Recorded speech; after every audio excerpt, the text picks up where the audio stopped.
Hello, hello, hello, and welcome to the Lume. Plotters. Okay, and we're rolling again after some technical hiccups and one Butterfinger issue. And 2 wristwatch checks, so we're going on a third one now. But hey, mine is now absolutely refined. It's Tudor Pelagos 39 and the end. Okay, all right. So I, on the other hand, I mentioned I bought another Grand Seiko, which is kind of funny because everyone told me in my collection review that I shouldn't own 2 Grand Seikos. And why the hell do I own 2 Grand Seikos? And I should sell my Grand Seikos. And Grand Seikos are so out and they're not cool anymore. So I did. I sold both my Grand Seikos. Yeah, nobody said you should sell both. 2 more Grand Seikos. So no, actually what happened was I bought the Hodinkee Grand Seiko, hence why I sold the other Grand Seikos. And then I started missing my little 3-hander, and I really like the little, 37 millimeter 3-hander they make. So I said, okay, if I'm going to do it again, I want to get the perfect one for me, which instead of the cream dial is the linen dial. They call it the shoji, or apparently, like a rectangle is a square, but a square isn't a rectangle, or whatever it is. Shoji is washi, but washi isn't shoji, something along those lines. Yeah. Or, yeah, they're both washi, but Japanese rice paper, essentially, is what it's supposed to look like.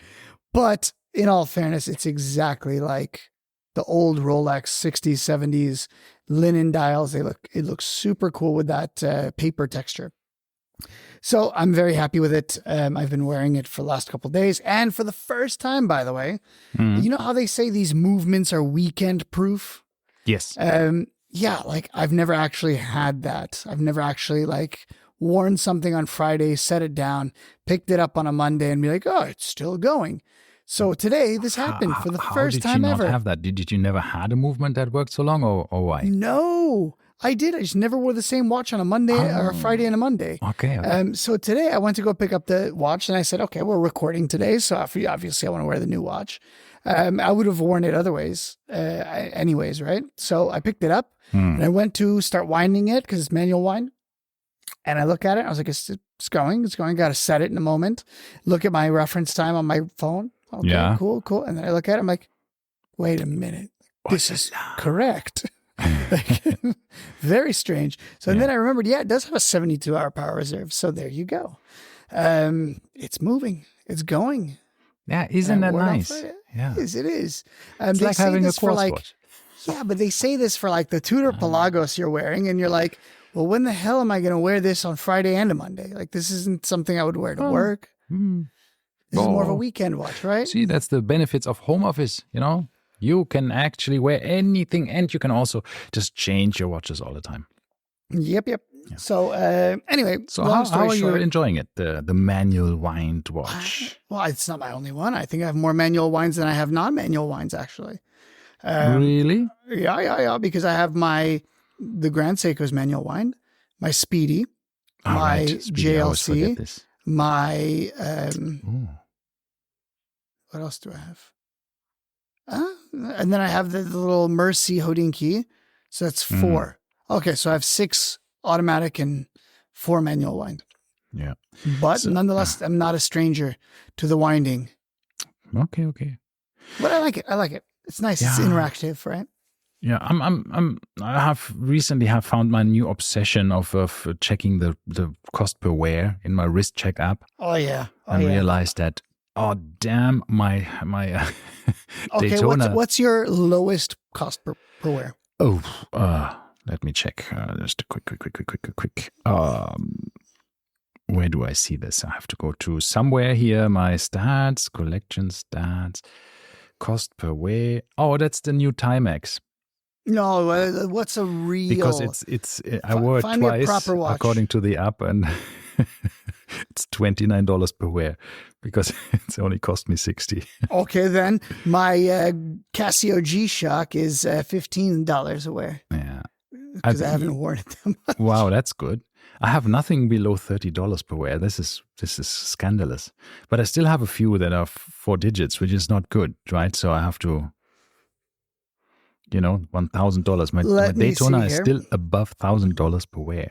So still have to wear that more. I'm going to check the JLC.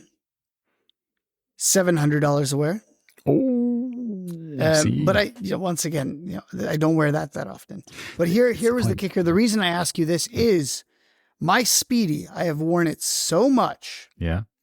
It is at $56 a wear. Nice. That is. And remember, I had it 5 years before I even got this app, or 6 years before this app came out. Yeah, that's the thing, right? And I always just every now and then I forget, right? So yeah, or I wear 2 watches a day, and then I forget which one was actually the one that I wore more of the time or whatever. I switch. Whatever. I do both. I mark both. So even if I just do a podcast with you and I put a watch on for that, I'll mark it. Yeah. Because if it's on the wrist, you mark it. I contemplated, do you have to wear it outside of the house? That might be a better rule, but that would be for me. Then I would wear nothing. Sometimes I have a whole week where I just go walk the dogs. I mean, if that counts, walking the dogs. That counts, of course. Then you're fine. So anyway, I was before we got so rudely cut off by your equipment. So what is on your wrist? I just said. Yeah, but what is the details? The details. I said all this. Washi, you have everything said. I'm in a time loop because I don't know if you said it the first time, the second time. Yeah, I don't know. I don't either, honestly. I know I said it a couple times in the other podcasts. SBGW 267 Grand Seiko. And the funny thing is, this morning I was watching a YouTube video from Mark Cho, who is the proprietor of The Armory, which is a menswear company. Mm-hmm. And he also was a co-founder of Drake's. Both of which are, very good classic menswear companies. And he is a big advocate of Grand Seiko. And apparently the Armory has been an AD for Grand Seiko for a very, very long time. And he was saying that for a long, long time, we did not get any smaller, sub 40 millimeter sized Grand Seikos in the US or in, basically anywhere outside of Japan for a long time. So he did a survey amongst his customers where he found out that about 60% of his customers would like or prefer to wear watches under 38 millimeters. Mm-hmm. So he then called up Grand Seiko, who told him, okay, come out to Tokyo or wherever they're based and then pitch this to our people, our high ups. And so he did this. And apparently that's when they started making this slew of sub 38 millimeter Grand Seikos. And now there's quite a few. We have a 36 millimeter with a 44 GS case, which is the angular, very angled lugs, very muscular, which is a super cool watch. Then they have, of course, the one I have, which is based upon the Grand Seiko First, which is the first of the Grand Seikos. Then they also have apparently a baby version of this watch, which is 34 millimeters quartz, which is super cool. But essentially the watch that I'm wearing, of course, now comes in, I don't even know how many colors. There is the 2 European exclusives, mine and then the dark one. Then there is 3 American exclusives, all in different shades of green. Then there is the 3 global launches, which is blue, like a baby blue, a brown and a red, a burgundy. And then there's the 2 originals, silver with a bracelet. And then there's the original, which is the beige color. So that's 10 right there. 10 colors in the same watch, which you have to hand it to them. That's pretty awesome that they would make such a variety of dial colors for the exact same watch. Yeah, definitely. I don't know anyone else that does that many. A lot of Grand Seikos. The Grand Seiko has a lot of these little regional exclusive watches, right? Which is, I think, interesting to do. I mean, obviously, in today's world, they always find their way outside of this specific location as well. But it's nice to have these little exclusive ones. But the funny thing is, they're not limited.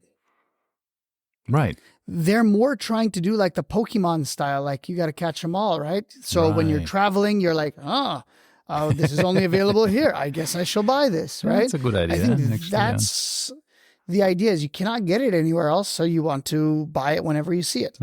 So for that reason, I do like it. The American ones were limited to like 140 each color, which is ridiculously limited. But then the European ones never were. Okay. Interesting. So there you go. So Yep. what else happened? All right. Okay. All right. Let me tell you what is going to happen tonight. I'm going to a G-Shock event. What? Yeah. Yeah, held by G-Shock or by... No, by Hodinkee, by Edit, by Hodinkee, right? They have this new multi-brand store. I got invited to, was tonight, right? Monday. I think I was invited to, mine was not a G-Shock one. Mine was, what the hell was it? It was also by, because now in Elaine we have a Hodinkee. All right. Okay. I'm trying to remember, was it a Bulgari event? I think it was a Bulgari event. Oh, really? Oh, interesting. Yeah. You're not going? Which I teach until 8 p.m. tonight. Oh, okay. Yeah, so, mine event is Edit by Ahmed Hodinkee and G-Shock. So it is pleased to invite you to showcase the latest collection of G-Shock watches. So I don't know. That's There's cool. A few that are supposed to be launched in October, internationally or even locally. I have no idea. So there's some limited editions, some new MRG. I don't know. Some stuff. We're all over the place today. Bear with us. So there's a new like a Casio, but as a completely analog. Right, it's a chronograph version of the Casio. That could be quite interesting, but I think it's quite expensive as well. But yeah, let's see what happens. Idea. It's new. Meanwhile, yeah. So apparently, I don't remember. I think it was Bulgari or it was Hodinkee that called me, because the reason I know this is we just got our Hodinkee boutique because we had what was it before? Kuri. No. Because our Hodinkee does not sell Rolex. So yes, Kuri still remains Rolex, but we had that other company was not Mansour Jewelers, whatever it was. They used to have one in Yasmal, the very big one. So that they were bought out by Hodinkee a while ago, and then Almanara, that's what it was. Do you remember this? No, don't remember. So Almanar was a multi-brand watch store essentially, and they had a bunch of stuff from. They had the Bulgari, the Tag Heuer, the Chopard, Oris, and a whole bunch of other stuff. Breitling they had. So nonetheless, it was a cool boutique. But remember, I just received my Oris from Hodinkee, the one that they actually did ship out. And so I took it to my guy at Hodinkee, and I saw the new boutique that we had. So he must have, it clicked in his brain, like I should call this guy more. And he called me the other day and said, would I like to come to this event? Yeah. And I told him, I have another it's in Dubai. No. Event at Friday as well. I'm going to sit down with the couple. So it's the same people. It's the same people, right? So I'm guessing they're doing a bunch of their brands events. All right. Yeah. Yeah, sure. LVMH. No. Bulgari is not LVMH, is it? Is it? Yes. Of course it is. Of course it is. But G-Shock is not, but it's still a Hodinkee brand, I guess. Something, I don't know how it's related, but nonetheless, yeah, I can't go. I told him if it's in Elaine, I'll go, but I'm not driving to Dubai. Can't do it. Yeah. Therefore, yes, that is all. What else is new?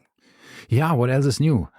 Everything is new. I mean, we are talking about some company that was bought. Who else we'll get was there. Well, that'll be the crowning thing. We'll talk about that later. Okay. Because that'll be the kind of the big thing, because there's a lot of speculation going there. Let's talk about the new watches that came out before we get into our topic of the day. The new Speedmaster, first Omega in space, came out yesterday. That thing was interesting. So apparently, I heard from a friend in the US who has sent me a lot of of wrist shots about it already, and he was very excited about it. So he was really a fan. He said this wears so well, it's super nice, but he didn't buy it, even though it was available for him, even though he's not a VVIP. Because he said the Lume is too brown. He didn't like it. Yeah. He said it a lot of matches people well to will the be- blue, but it's still too much for Tina for him. And he said, Okay, no, let's talk about the dial then. It is not a black dial Speedy. It is blue-gray. Yes, exactly. So essentially, there was a limited edition of which 5 are known to exist of these blue-gray dial Speedmasters. And nobody knows why they made them. They just made them, and a few of them exist, and that was it. So essentially, a lot of people thought that this new first Omega in space was going to be an Ed White. It's going to be some aspirational piece that you can never get. And of course, that's cool that they didn't do that. Everyone thought they were going to put the 3-2-1 movement in there, and it's going to be great. And you're never super going to see expensive one. and all of this stuff. Super expensive. Yeah, we're talking 15,000 euro price point roughly.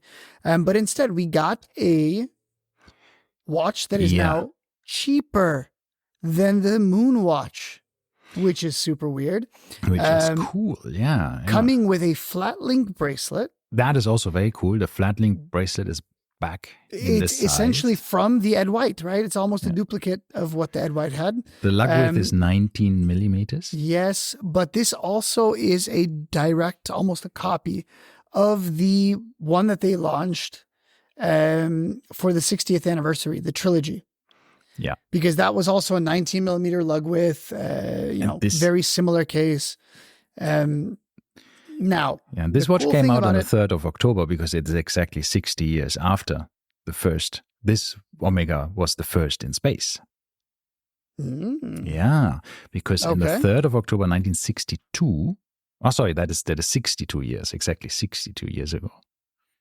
Yeah. So that is it was worn by Walter Schirra. And in the groundbreaking Sigma 7 mission. Groundbreaking. Yeah. They 9 broke the hours, ground physically. 13 minutes, and 11-second flight. So there was an orbit around Earth 6 times, and that was his private watch. It was not. Yes. So I heard 2 things of interest here. This was unrelated to this. If you know, for those of you that don't know, a few of you know, I've been listening to the old podcasts from Hodinkee because I'd never listened to them back in like 2015, and this has been going on since about 2015. So I said, you know what? I'm going to go back. I'm going to listen to all of the podcasts.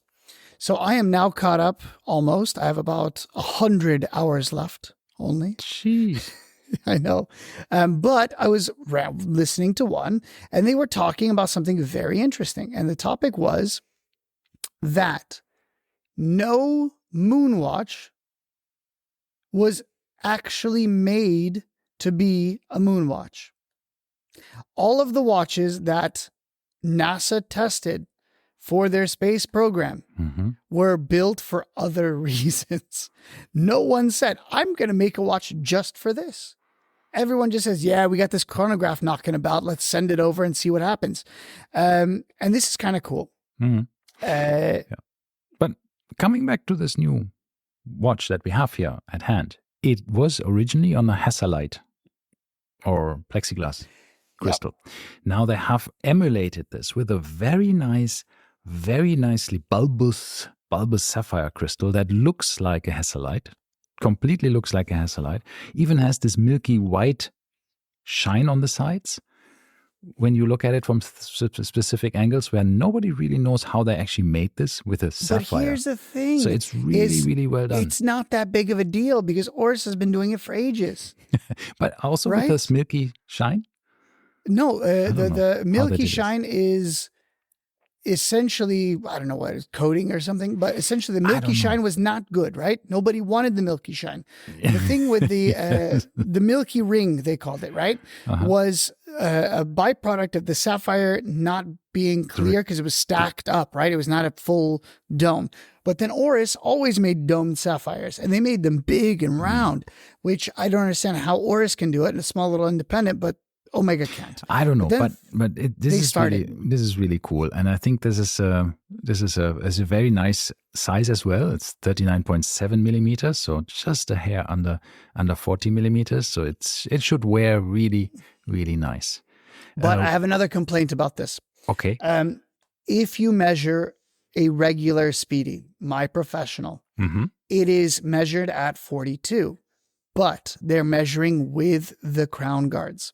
The new First Omega in Space, the old First Omega in Space does not have crown guards. If you measure mine without crown guards, just the bezel, it's 40, 39.7. So essentially, they're trying to, convince the public that this is an entirely different watch. It's not. It's the same size. The only difference is it doesn't have crown guards. Well, crown guards, I don't really see crown guards on this watch. I see That's what in I'm the saying. current version, I just see put in pushers, a cutout for the pushers. You wouldn't call it crown guards because they're before and after. Crown guards are usually only if it's only around the crown, not about the pushers. It's also behind the pushers. So for what? The professional? Yeah, the Speedmaster Professional, yeah. Yeah, so it's not really crown technically guard. It's not crown guards. It's an enlarged case, yeah, almost like a tonneau case, right? With the crown guards or the crowns sticking out. So therefore, they count that. But guess it's 2 millimeters of guard, right? What they have done with this one, the new one here, the Legacy Reinvented, is that they actually have the bezel is really sticking out quite a lot. If you look at it from the bottom, you see how the bezel is like a UFO.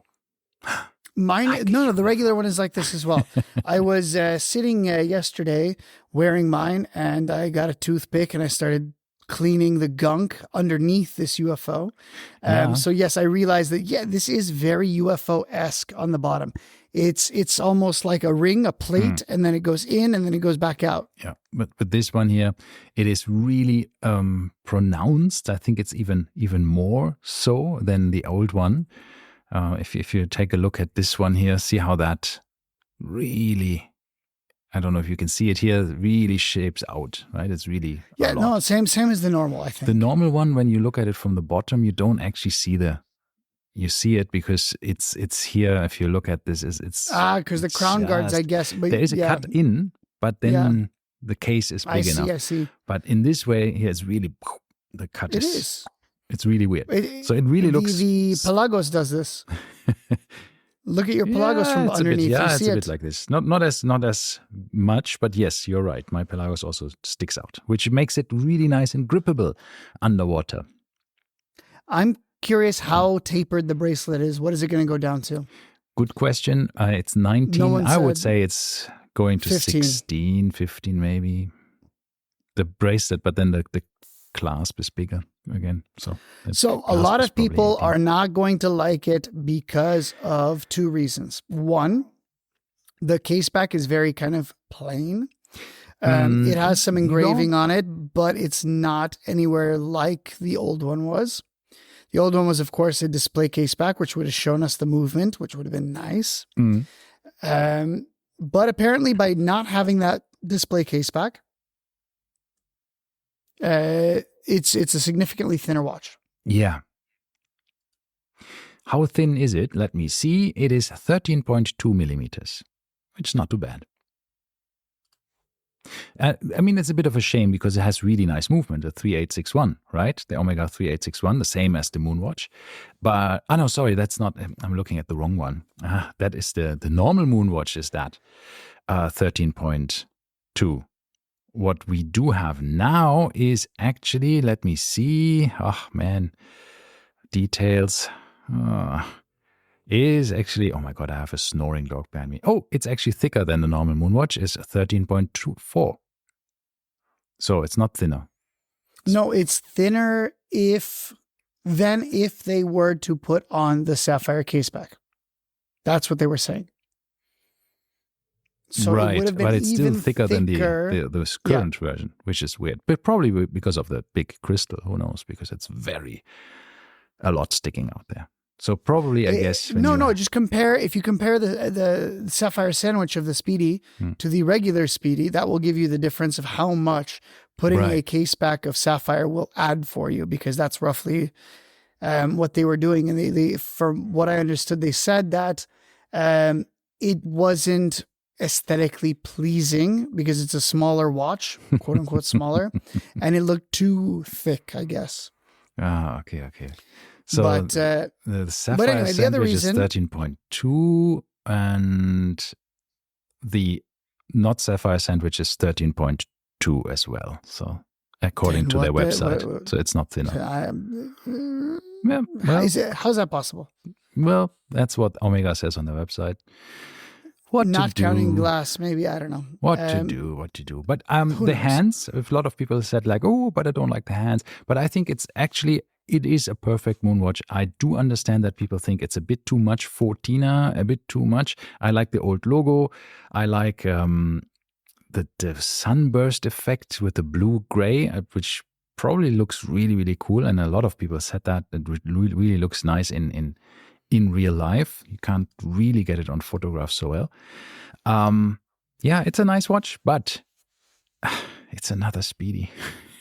There's always another Speedy, but once again, the brown patina, the baby poo brown. Baby poo. I'm not a huge fan. Okay. Well, I could care less, frankly. I like the bracelet. I think it's cool. I think the whole idea is cool. But didn't they just come out with a new Speedmaster like 2 weeks ago? Yeah, it feels like it, right? And the next thing is, again, it's the same as the white one, right? When they said, it's limited production. It's not a limited version, not a limited edition, not limited numbers, but it won't be produced as much. So, and then they said, no, we are producing it full steam ahead, the white one, same as every other watch. And now, of course, it is just available, right? So we just like Tudor and the pink chrono. But this one, they said as well, they will not do too many of these, I think. That's what they said. Until they change their mind. I don't know, frankly. Okay, so that's watch number 1 that was on the list to talk about. Okay. Watch number 2 on the list was sent to me by our friend Mahmoud. He said, "This is your perfect watch." And he sent it to me, and it's called the Nomos Tangente Double Date. It's called 2 Date. 2 dates? Double date? I like double date. Yeah, it's called 2 as a number 2 and then date. Now, its party piece is that it has the date in 2 locations. It has both kind of like a pointer date, a peripheral date, but then it has a date disc also at 6 o'clock. Yeah. Which begs the question, why? Yeah, and they said it. They said it's the art of dating. And then they also said so that you could at a glance tell where you are in the month. Because that's like the round because if I thing. see 15, you were the ones who always told me that the pointer date is so nice because you feel you know where you are one full. Yes, I always said this, and that's totally fine. But then why also have a date display? Because it's both. Because they don't take themselves too serious, right? So Nomos is always making fun. They always have fun colors, fun stuff. And they basically said, look, see, for all the people who like a pointer date, here you go. For everybody else, you got a normal date too. So it's like, hey, you can have it. You can have it all. If you want it, you can have it all. And I think it's so weird. It is weird. And it's a bit of it's an oddity, but hey, we are talking about it, right? I think that's the point. And to be honest, it looks good. I like it. And I like that there's stuff going on the dial because usually they're very reserved. And also this is a very reserved watch. It's not busy, but it is a bit more busy than it would be if it had only one part. So, and also I like the way of how they're showing on the pointer date that they're actually surrounding the date with the 2 indices. I was confused by this. So essentially there's 2 red squares. Yeah. And I thought each red square corresponded to a date. And I said, why are they showing you 2 dates? And then you pointed out, no. The number that's in between the 2 red blocks is the date. Because it's not really a pointer date, right? It's a disc underneath. So 2 discs, concentric discs, right? Spinning around at the speed of light. At the speed of a day. 2 discs. It could be just 1. Yeah, it could just be 1. No. You're right. Because they would be always at the same place, right? So 24 would always be in one location. 25 would always be in one location. Correct. So it would just be one disc. You're right, with one movement. So this is doubly stupid. That's nice. So it's not like they even complicated. It's literally they just put a red track could around technically be the same disc. Who knows? I know. I don't think it could be. I think it actually is. Yeah, could be. We have to take it apart. But Okay. it's a nice 37.5 millimeters. And if you see here something, I think what I like a lot about them is, do you see this movement shot from the bottom? Yeah. They it's actually tiny. have a small movement, but then made the spacer, basically, instead of making a smaller display, sapphire caseback, and putting some writings on it, they actually just extended the movement with solar flaring that actually matches. It's like the solar flaring from the balance wheel. It goes out in this like a sun ray effect, and it's Côte de Genève, but weird. It's very, very nicely decorated. It's not the Genève. It's Glashütte Côte stripes. Sorry, yeah. Glashütte. Yes. Where are they based? They're not in Glashütte. They are in Glashütte, right? Yeah. So yeah. So lovely. anyway, but also, you know who else does that, right? Glashütte Original. Yeah, because they have the same. Except they just leave a bunch of sapphire, so it's empty, kind of floating movement. So yeah, it's really nice. But I think that also the whole decoration, all of the stuff. If you put Glashütte on the dial, you have to have a specific amount of things done to the movement. So that's the Glashütte rules, and so it's really lovely. It's a nice watch, and especially given the price. I mean, this is under $3,000.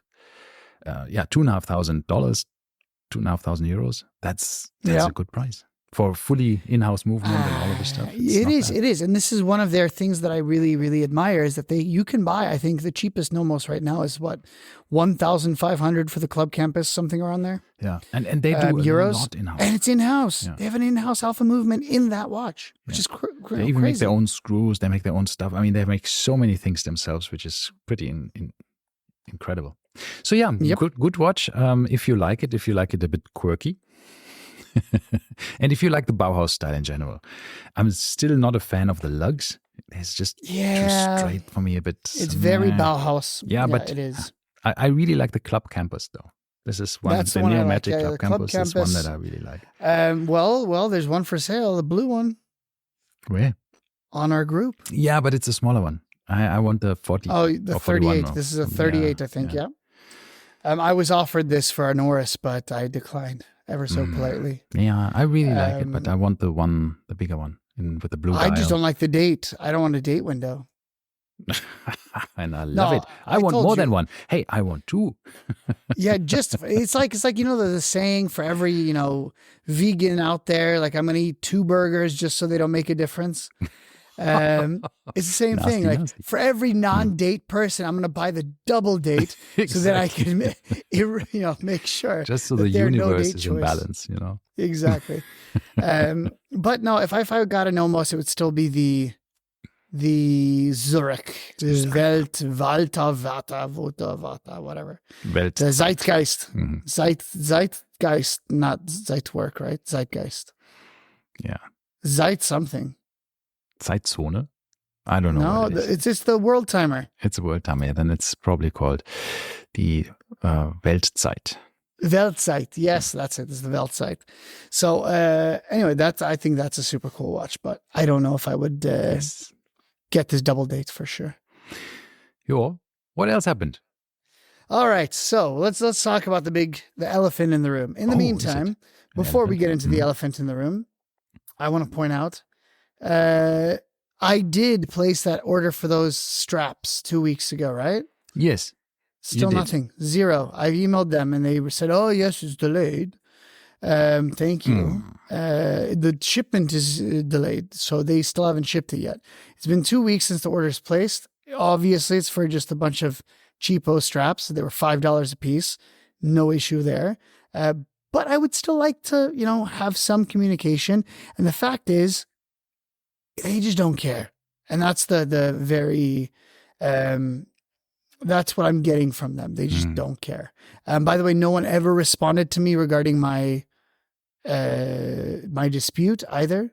No one wrote back and said we've approved it, we've accepted it. Yeah, Nothing. look, I think they're just I only so heard happy from the that they bank. have wound down all of their retailing stuff and closed everything, the warehouses and whatever they have, and just Whatever. because they wanted to do it just before they announced that they are being Okay. And so they have now been sold. and bought. So LVMH, actually multiple people, John Mayer, LVMH, and Tom Brady, is that his name? The football player, American football player, co-owned Hodinkee, right? Yes. And now apparently all of these people have sold to Watches of Switzerland, which is a huge multi-brand watch authorized dealer, right? This is kind of a big news, right? They did say, and especially as you just rightly said, I just want to barge in there quickly and say that you are right. There's apparently they are the sole owner now. Yeah. So even Ben Clymer has no shares anymore. It's just an employee. No, he is now president and CEO. Yeah, but it's just employed. But he's employed, which is once again good. So Ben Clymer back at the helm of Hodinkee, and they said, Watches of Switzerland will do all the selling. We are no longer dealing with selling. They have all the selling that they could deal with. They only want us for our publishing and which our I think videography prowess. Is perfect that they're sharing that. But he said he will do some activations in some of the shops. Yes, activations. I have no idea what does it mean in marketing means. terms. What is it? What is an activation? I think he's saying that he will show up at different Watches of Switzerland locations and have events. That's what I think he means. Because he was saying that we could be active in a number of their 100 or so locations, right? However many, 150 locations that they have around the world. So that's what I think. But here's the kicker. He said, no one is getting fired. Everyone stays the same. And that is not a good thing. That is what? Not a good thing. Because first and foremost, Gerard from customer service needs to be fired like 2 weeks ago. The guy's an idiot. He's emailed me 15,000 times. And all of them are just the most useless emails about my lost watch. And he just did not care at all, nor did he do anything. In fact, he even came back to me with a little snippy remark and said, why are you emailing me so much? Remember that one? No. He said, there's no need to rush. It's not a big deal. And I'm like, excuse me? That guy. When and you're also the customer, Malika, it's a big deal for you. I mean, look, sometimes I think some people don't understand that. I mean, it might not be the case for you, but if for some people buying a $3,000 watch is a very, very big deal. It might be the most expensive luxury item they have ever purchased, right? Yes. So if that gets lost or it takes weeks to arrive or it might be a present for somebody or whatever it is, it could be a big deal. And you that's can't the just issue poo-poo that on I this felt and say like... That's all they did. All they did was poo-poo on it. That's and that not nice. really pissed me off. Then, of course, we have the Malika Crawford. No relation to Cindy Crawford, sadly. She could have gone. I mean, she is so far from the Baron's core competence that it's not even funny. I don't know why they kept her. They're really trying to train her into a watch connoisseur role. Watch person, yeah. The female watch person. But forced. See, I think it is very important because more and more women are buying mechanical watches and buying automatic watches, just generally mechanical watches. So they appreciate a lot of this stuff. If only Ben Clymer had a wife that did this and worked for Hodinkee for ages and was really good. But she is running her own kids' watch company now, so she's not writing on it. Cara Bennett. And she did a great job. I liked reading her articles, yeah. No, she did great. And I had and every time I've seen her in a video or do a talk, and it was always, she was educated, she was well-spoken. And every time you hear Malika Crawford talking, it just sounds like I want to rip my eardrums out. You have an axe to grind with her. Yeah, no, I don't. I just don't like her attitude. She comes in, she's one of those, we called them posers back in the day, right?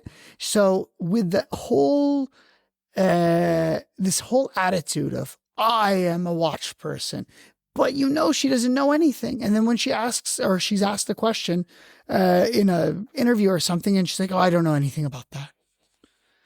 So it does bug me a little bit that she's so laissez-faire. What the only thing that really bugged me was when we saw this how to wear it, and we saw all of these very androgynous, this whole weird people wearing weird small watches, and it was all very the text was basically like a copy of from Vogue magazine about the designer's background and his thought process and all of this stuff in clothing, and how this translates to watches or something. And it just, look at your colleagues, right, in Hodinkee. Right, there's no style icon in it, really. Yeah. So if these are the watch nerds that actually read your stuff, then maybe you're not writing for these guys. You're writing for the fashion crowd, but the fashion crowd probably doesn't read a watch blog. Yeah. Right. So it's like okay. It was just a bit. If they wanted to do something, maybe. Let's say we were talking about Vogue or GQ, and they wanted to do a column and say, Hodinkee X GQ, here's a column every month. Yes, that's fine, because then you are writing once again for that person. But Malaika is not writing for us, and that really pisses me off. And the other thing is, if you want to really get just disgusted by a video, go check out Hodinkee's A Week on the Wrist for the Tudor Black Bay 54. A watch that I own, and I wanted to watch this video. And I turned it on, and it was Malaika talking about the Black Bay 54, and she knows nothing about it. And that's the Week on the Wrist. She walks around New York City with the Black Bay 54 on the wrist, and that she says nothing of value, does nothing of value, and essentially that was an entire video. Oh, yeah, well. Anyhow, so that's what we get. But we have still a lot of other writers, so let's see. We do. You can always not read her articles, right? It's so we have. Let's see, who do we have? We have John Buse is still there, right? Sorry? John Buse is still there. We still have, of course, James Ben Stacey. Clymer, James Stacey. Yeah. We have Cole Pennington, we don't know, because we just saw him recently at Tudor. No, he works at Tudor. He's not anymore in the masthead. The masthead is very small. So we have a couple of video editors and photographers. Then we have Anthony Trainer. We have Tantan Wang. We have Mark Kozlarish, Malaika, Will Holloway, and James Stacey as writers or editors. That's it. That's the masthead. Who, once again? I didn't hear I can't place the one. Kozlarich. We have Ben. Then, of course, financial officers and stuff. And then here, Will Holloway is the director of content. So I don't know if he's actually writing himself. I don't know this one. James Stacey, Malaika, Mark, Anthony, Tantan. And then here, video producers. So who's this Tantan? He's an editor. So what did he write? He looks wrote familiar. About the Tangente to date and a couple of things. Let's see what was his oldest article. August. Recently. So end of August. So he's a relatively young joiner. But maybe it says most recent articles. Maybe they don't show all articles. I mean, that would be a bit much. Let's see James Stacey. Otherwise, if they only show like a handful of them. So maybe he's. I like James Stacey. I like him. He's cool. Although I told him his NATO strap sucked. I don't think he wasn't very fond of that. Because if for those that don't know, he went and bought this NATO strap that was dying this company, and then he essentially single-handedly bankrolled it or whatever it was, and then only was sold through Hodinkee shop. But I was not a fan of him. Yeah. The straps, not him. I like him. Anyhow, so that means like we now have our old Hodinkee back, as in they're just doing content. They're writing. Go to the shop. Click on shop. No, what I was saying is we are still having the old ones, the old Hodinkee back. That's what we all wanted. All watch people said, Ben, take over again. He did.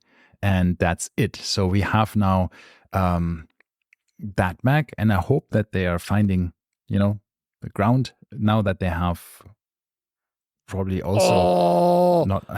What just happened? Did you see this? Yeah. You click on Shop All. Yeah, and it takes you to Watches of Switzerland. It just directs you to Watches of Switzerland. Yes. Genius. So if you want to buy anything, there you go. Hodinkee shop is RIP. Yeah, and Watches of Switzerland is one of the biggest Rolex retailers in the world. So they have a lot of stores around the world, right? So if I select, for example, Rolex here in the US, and let's see what we have there. Let me see if I can just see if they have any. You can't buy Rolex online. No. Sorry? You can't buy Rolex. No, I know, but I just want to find a store here, right? Just a minute. Right, let me see. Okay. Don't know why they are not showing. So in New York, they have 3 stores. Then they have one in. How many in Dubai? Yeah. 0. In any case, I don't think they have many in Watches of Switzerland. Where are they? Where else do they have? I mean, of course, in all the over UK, Europe. they're very big. Europe, yeah. They have them in. I think they have in Switzerland, right? Maybe 1 or 2. I don't think they have too many, right? But I don't know. They have something like 100 stores in the world. They had quite a few. Okay. Let's see. Here's a list. You had a list, then it went away. Yeah, well, that's not. There's just a few in the US. This is New just York, Boston, Las Vegas, again New York, Cincinnati. No, this is what's it called? Texas. Just US. Yeah, but hey, good shops. Quite a few in New York, Soho, Hudson Yards, and 1 Vanderbilt, and then 1 and 2 in New Jersey as well. So it's not far. Woof, yeah, heavy on the East Coast. So there you go. Anyhow. That's the story. So now a proper retailer has bought Hodinkee. What do they want with Hodinkee? As opposed to a watch manufacturer, right? So this, once again, hopefully will lower, because once again, Watches of Switzerland Group, they sell everything. Literally so many different brands are sold by them. Yeah. So essentially the idea here is that there's going to be less conflict of interest, because they're not going to go and say that this new Tag Heuer is going to be the greatest watch ever made, which they did do for a one they're video on the green Aqua Racer. They're really going somewhere. Tag Heuer recently with all of their new this was pre-going anywhere. This was about 5 years ago. When Tag Heuer was going nowhere, and they were thrilled to death about it. They did a video on that, and you felt the advertising on it. Yeah.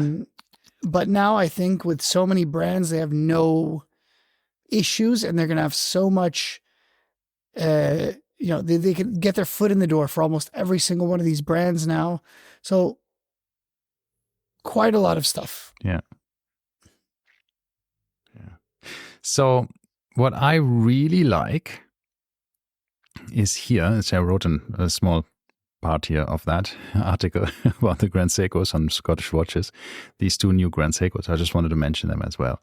Since we said, okay, Watches of Switzerland, that's done and dusted now. They are owning Hodinkee. Let's see if they're actually doing something. They said they will also report, obviously, as much about watches that Watches of Switzerland does not carry. We will see. But would you buy this golden? I really liked it when I see it. The new Grand Seiko, what is it? SBGW. No, sorry, that's the other one. SBGY 040. No, the other way around. This one here, that's the gold one. That's SBGW. Or is it Spring Drive? Yeah. Spring Drive, yeah. It's a Spring Drive in rose gold correct. With a beautiful wavy dial in it, but it's very, very nice classical Bagara influenced movement dial with a Spring Drive 72-hour movement. Only 31,000 euros. Amazing. But then I saw the price, and 31,000 euros. Like, what? And it's not even a golden bracelet or anything. It's just a leather strap. And I thought, wow, what are they thinking? Yeah. That's too I much. remember going way back when, I think 2016, when That's so Grand nice. Seiko and Seiko split ways. Do you remember this? And Grand Seiko became its own company. Yeah. They made 3 limited editions of the Grand Seiko first that we talked about earlier. And they had a steel one, a gold one, and a platinum one. Yeah. And they had one of the gold ones. Retail price was something like 65, 70,000 dirhams back in 2016. And I was in the Dubai Mall watch house or whatever it's called. And they had one. And nobody wanted it, right? So they said they would do 50% discount. So it was down to like 32,000 dirhams. And I was sitting there really considering it. In retrospect, I probably should have bought it because 30K for a solid gold Grand Seiko. It didn't have a display case back, which meant the whole case back was gold as well. It was nice. It was very nice. Yeah. Yeah. Yeah, it is nice and it's a good price, 50% off. I know. I bought watches there before when they had these special offers. They are now not anymore available, obviously, because Grand Seiko wants to be more luxurious as well. So these kind of discounts will not be happening that much anymore. Unless Hodinkee goes out of business. Anyhow, so here we have another really good watch that I wanted to talk about quickly. It's the new Moser retrograde seconds. How cool is that? Because I like that this is here exposed. I don't know if you can see this well.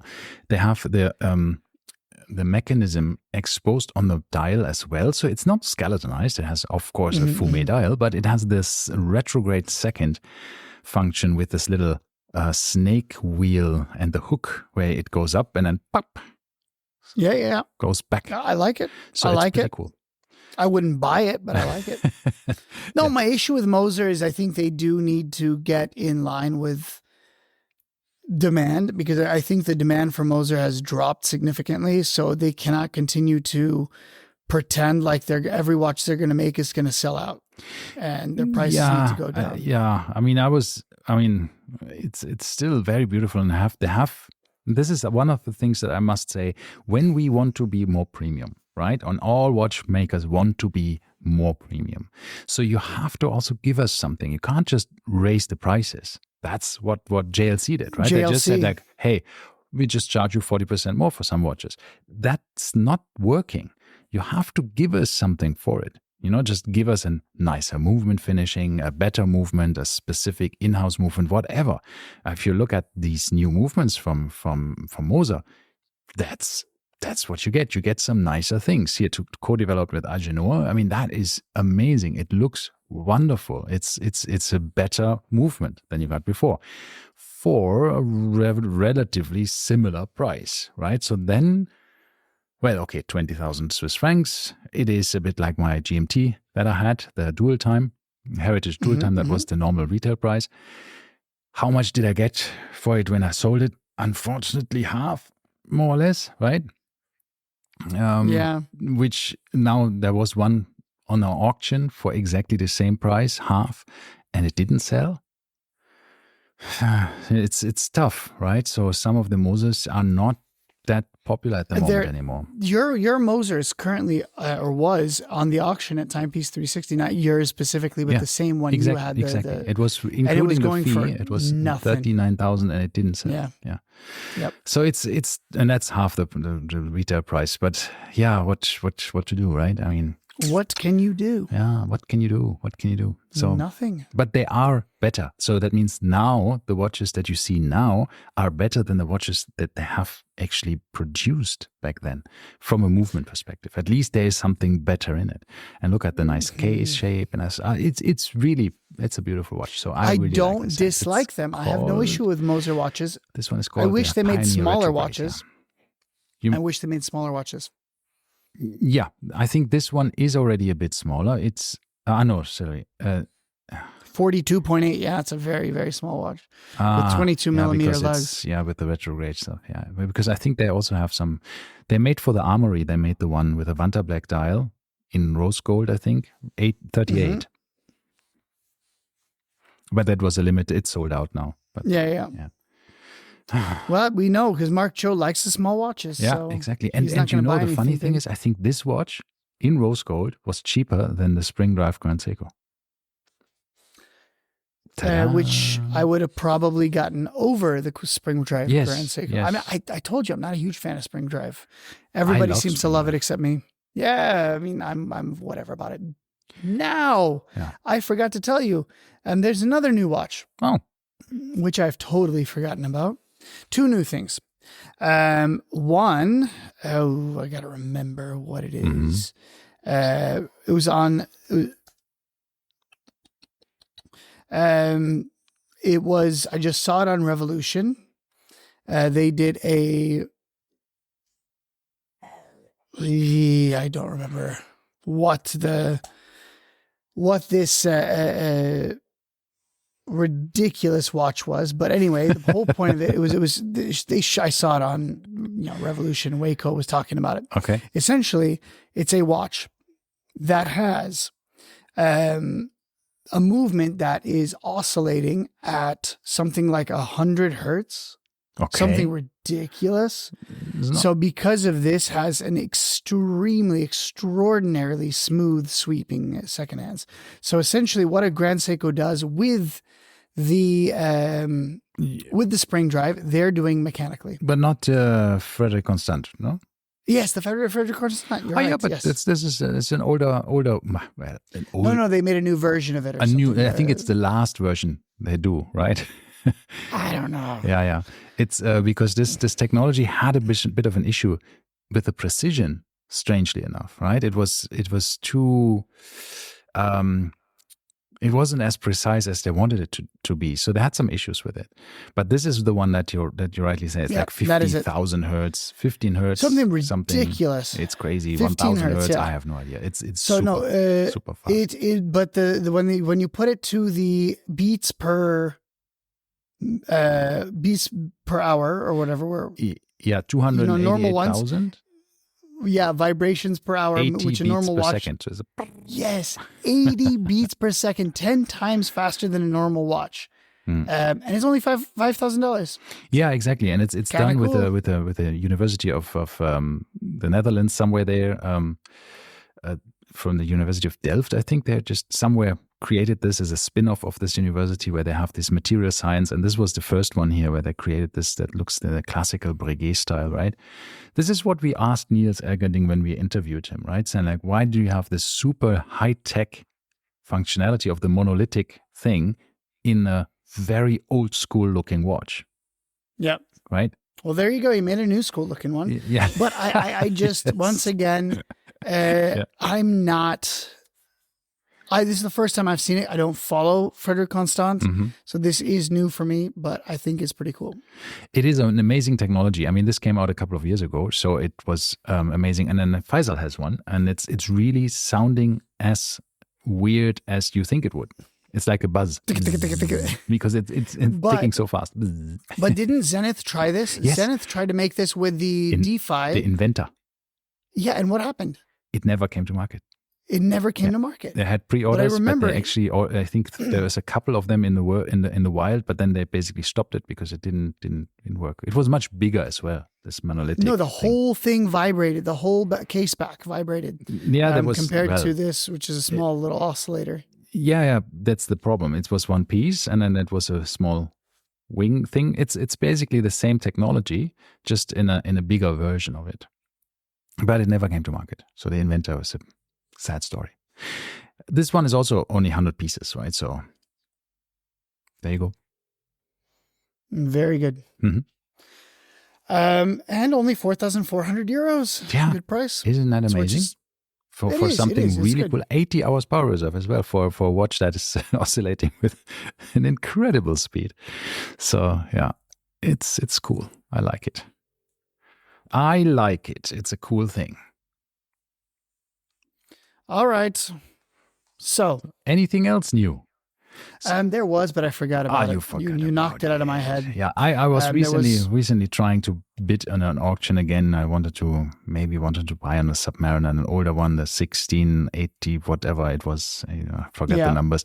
And then something else, the Ming. I wanted to build the Ming Moonphase Series 2, and I just ended up not bidding on anything, which is good because I just have bought enough watches this year, so should keep it together. Very neat. Very neat.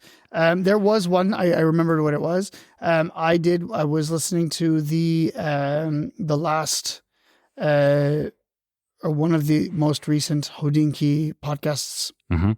And they were interviewing a gentleman who I need to find out exactly what his name was because I have forgotten entirely.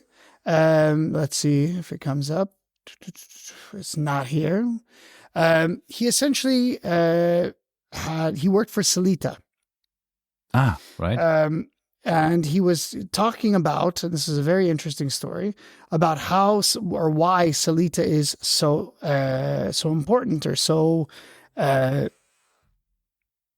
Sebastian Chalmonte. Mm-hmm. So he essentially the guy has a degree in engineering or whatever, a PhD, and he went to work for Sellita. And one of the things that I always wondered, why are Sellita movements direct duplicates of ETA calibers, right? Mm-hmm. Yeah, I could have. Do you know why? That. Why? Because they worked for ETA. They produced for them.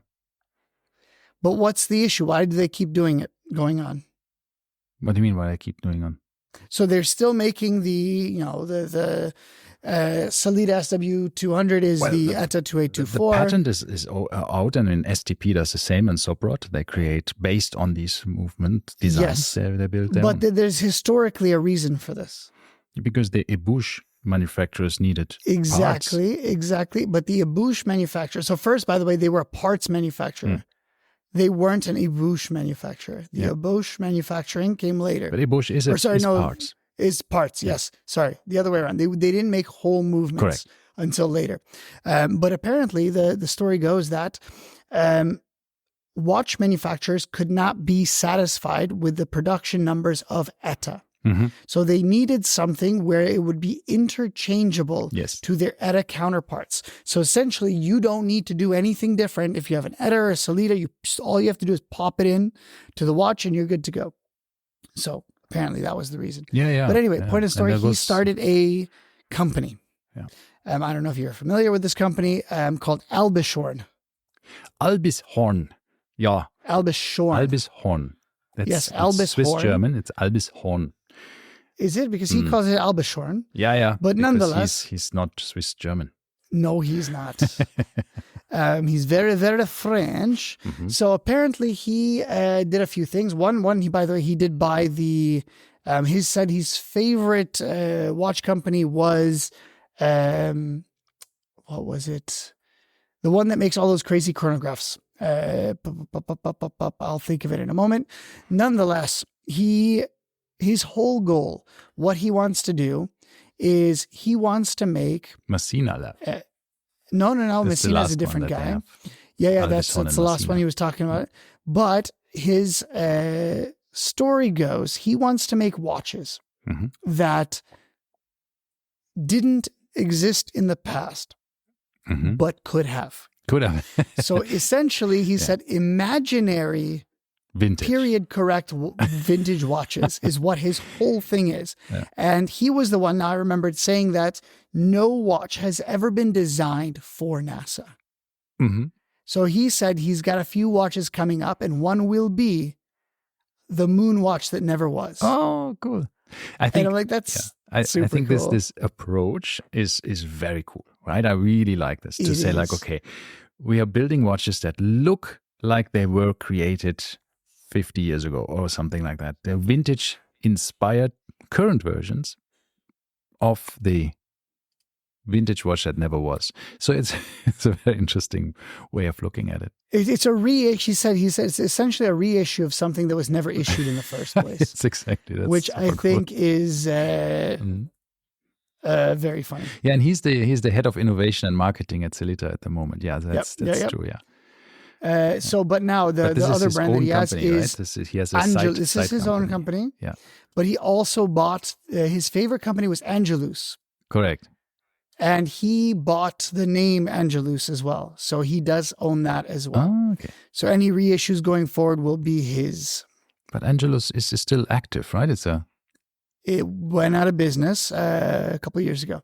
Oh. And they offered him, because apparently he was the world's kind of most renowned Angelus collectors. Ah, okay. And apparently everybody knew this. So the people that owned the company didn't even bother putting it up for market. They just came directly to him and says, do you want so the story goes, I got a phone call and somebody says, we're selling Angelus. And he goes, okay, which one? He goes, no.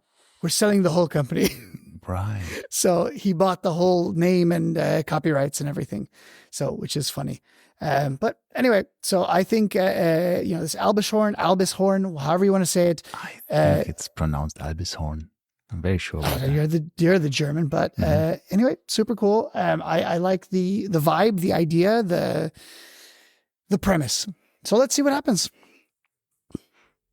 Yeah, let's see how to pronounce Albishorn. No, it doesn't tell me Albishorn. You're the German. No, Albishorn is. I think this is where it's next to Zurich, so it's a German-speaking area. The Albishorn. He's clearly French. He is very French-speaking, and actually sometimes it makes sense to not pronounce it in the proper way, but in the way that everybody pronounces it, because then people will actually, if you say Zenit, because you're pronouncing it in the Swiss German way, people might not know what you're talking about. But if you say Zenith, then you might. Or you say Gran Seco. Grand Seco. Grand Seco. Anyway, long story short, so a lot of things happening. Yeah, and the funny thing is, isn't it amazing of how much stuff happens, of how many new watches we are seeing and all of this stuff? But a lot of new watches come out, but often we don't discuss them because they suck.